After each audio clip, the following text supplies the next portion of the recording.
एक दिन गौतम बुद्ध अपने शिष्यों के साथ एकदम शांत बैठे हुए थे। उन्हें इस प्रकार बैठे हुए देख शिष्य चिंतित हुए कि कहीं वह अस्वस्थ तो नहीं है। एक शिष्य ने उनसे पूछा कि आज वह मौन क्यों बैठे, क्या शिष्यों से गलती हो गई है?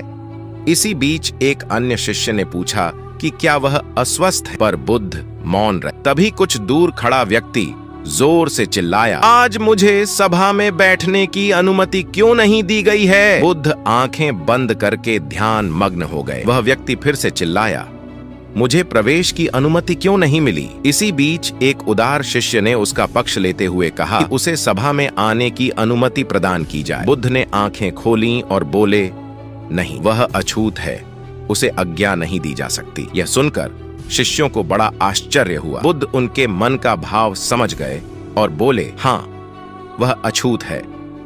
इस पर कई शिष्य बोले, हमारे आश्रम में जात पात का कोई भेद ही नहीं, फिर वह अछूत कैसे हो गया?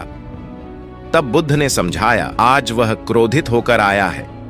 क्रोध से जीवन की एकाग्रता भंग होती है। क्रोधी व्यक्ति प्राय मानसिक हिंसा कर बैठता है, इसलिए जब तक वह क्रोध में रहता है तब तक अछूत होता है।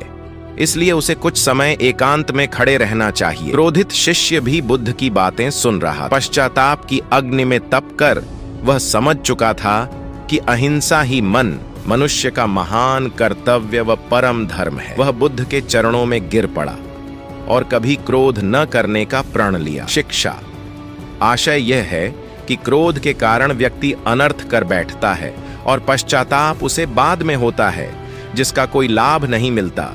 इसलिए हमें क्रोध नहीं करना चाहिए।